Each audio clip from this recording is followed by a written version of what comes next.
മോത്തി, തങ്ങളുടെ പ്രിയപ്പെട്ട ജില്ലാ സെക്രട്ടറി അവസാനമായി ഒരു നോക്ക് കാണുന്നതിന് വേണ്ടി കോട്ടയത്തെ സഖാക്കളെല്ലാം തന്നെ കാത്തിരിക്കുകയാണ്. രാവിലെ 9 മണിയോടുകൂടി നെടുമ്പാശ്ശേരി നെടുമ്പാശ്ശേരിയിൽ മൃതദേഹം വഹിച്ചുകൊണ്ടുള്ള വിമാനം എത്തുമെന്നാണ് നമുക്ക് മനസ്സിലാക്കാൻ കഴിയുന്നത്. അവിടെ വെച്ച് CPM-ന്റെ പ്രധാനപ്പെട്ട നേതാക്കളൊക്കെ ചേർന്ന് മൃതദേഹം ഏറ്റുവാങ്ങും. അതിനുശേഷം 12 മണിയോടുകൂടി ഞാനിപ്പോൾ നിൽക്കുന്ന ഈ CPM-ന്റെ കോട്ടയം ജില്ലാ കമ്മിറ്റി ഓഫീസിലേക്ക് മൃതദേഹം എത്തിക്കും. ഇവിടെ ഏകദേശം ഒരു 2 മണിക്കൂറിന് സമയം പൊതുദർശനമുണ്ടാകും.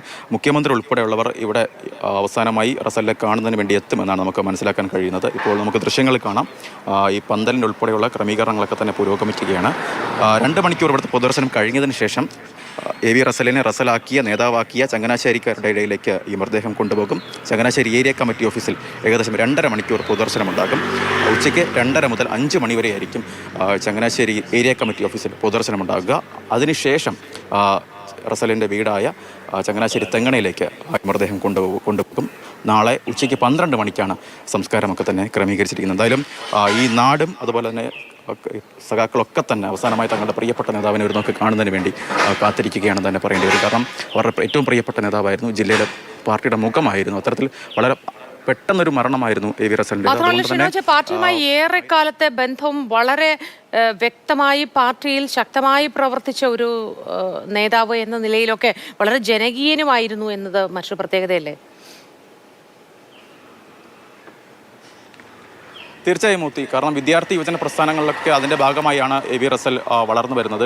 കൊല്ലം SN കോളേജിൽ പഠിക്കുന്ന സമയത്ത് വിദ്യാർത്ഥി സമരങ്ങളിലൂടെയൊക്കെ ആദ്യം വരുന്നു. അതിനുശേഷം ചങ്ങനാശ്ശേരിയിലെ DYFI പ്രവർത്തനങ്ങളിലൂടെ മുൻനിരയിലേക്ക് എത്തുന്നു. അതിനുശേഷം ചങ്ങനാശ്ശേരി CPM-ന്റെ ഭാഗമാകുന്നു. CPM-ന്റെ ചങ്ങനാശ്ശേരി ഏരിയ സെക്രട്ടറി 12 വർഷം പ്രവർത്തിക്കുന്നു. ആ സമയത്ത് തന്നെ AV റസൽ ഒരു കൃത്യമായ പാർട്ടി കേഡറായിരുന്നുവെന്ന് പാർട്ടിക്ക് ഉള്ളിൽ തികഞ്ഞ ബോധ്യമുണ്ടായിരുന്നു, കൃത്യമായ ഒരു ബോധ്യമുണ്ടായിരുന്നു. അതിൻ്റെ അടിസ്ഥാനത്തിലാണ് VN വാസവൻ്റെ പിന്മുറക്കാരനായി AV റസൽ പാർട്ടിയുടെ അമരത്തേക്ക് എത്തുന്നത്. കാരണം 2020-ൽ VN വാസവൻ കോട്ടയം ലോക്സഭാ മണ്ഡലത്തിൽ മത്സരിക്കാനായി പോകുന്ന സമയത്ത് പകരം ഈ ചുമതല ആർക്ക് നൽകും? കോട്ടയം പോലുള്ള കേരള കോൺഗ്രസിനുമുള്ള വളരെ സ്വാധീനമുള്ള ഒരു പ്രദേശത്ത് ഈ പാർട്ടി ആര് നയിക്കുമെന്നൊരു ചോദ്യം പാർട്ടിക്ക് മുന്നിലേക്ക് എത്തിയ സമയത്താണ് AV റസൽ എന്ന പേരിലേക്ക് പാർട്ടി എത്തുന്നത്. അതിനൊരു കാരണം തന്നെ ഉണ്ടായിരുന്നു. കാരണം AV റസലിനെ കുറിച്ച് കൃത്യമായ ബോധ്യം AV റസലിൻ്റെ നേതൃപാഠത്തെ സംബന്ധിച്ചൊക്കെ തന്നെ പാർട്ടിക്കുണ്ടായിരുന്നു. അതുകൊണ്ട് തന്നെയാണ് AV റസലിൻ്റെ പേരിലേക്ക് എത്തുന്നത്. കാരണം ആദ്യത്തെ സമ്മേളനത്തിൽ, പ്രത്യേകിച്ച് 2022-ലെ പാർട്ടി സമ്മേളനത്തിൽ ആദ്യം ഈ ജില്ലാ സെക്രട്ടറി ആകും എന്നൊരു സംബന്ധിച്ച് ഒരുപാട് പേരുകൾ പാർട്ടിക്ക് മുൻപിലുണ്ടായിരുന്നു. ആ സമയത്ത് റസലിലേക്ക് എത്താനുള്ള പ്രധാനപ്പെട്ട കാര്യം എന്ന് പറയുന്നത് റസലിൻ്റെ ഈ നേതൃപാഠം തന്നെയായിരുന്നു. അങ്ങനെ മികച്ച സംഘാടകനായിരുന്നു. പ്രത്യേകിച്ച് പുറമെ നിന്ന് നോക്കുമ്പോൾ ഒരു കർക്കശക്കാരനായ സ്വഭാവമൊക്കെ തോന്നുമെങ്കിലും അടുത്തുനിന്ന് സംസാരിക്കുമ്പോൾ വളരെ സൗമ്യനായിട്ടുള്ള ഒരു നേതാവ് തന്നെയായിരുന്നു AV റസൽ. അതുകൊണ്ട് തന്നെ ഇന്ന് അവസാനമായി തങ്ങളുടെ പ്രിയപ്പെട്ട സഖാവിനെ ഒരു നോക്ക് കാണുന്നതിന് വേണ്ടി ആയിരക്കണക്കിന് ആളുകൾ ഞാനിപ്പോൾ നിൽക്കുന്ന ഈ കോട്ടയം ജില്ലാ കമ്മിറ്റി ഓഫീസിലേക്ക് എത്തുമെന്ന കാര്യത്തിൽ സംശയമില്ല. അവസാനമായി ജനുവരി 15-ാം തീയതിയാണ് റസൽ ഇവിടെ എത്തുന്നത്. ചികിത്സയ്ക്ക് പോകുന്നതിന് മുൻപായിരുന്നു. ആ സമയത്തൊക്കെ തന്നെ വളരെ സജീവമായി ഉണ്ടായിരുന്ന ആളാണ്. പ്രത്യേകിച്ച് ഈ രോഗവിവരം തന്നെ ആരും അറിയരുത്, പ്രത്യേകിച്ച് തൻ്റെ പാർട്ടിയാണ് തന്നെ ഏൽപ്പിച്ച ഉത്തരവാദിത്വം, അതുമായി ബന്ധപ്പെട്ട് മുന്നോട്ട് കൊണ്ടുപോകുന്ന സമയം.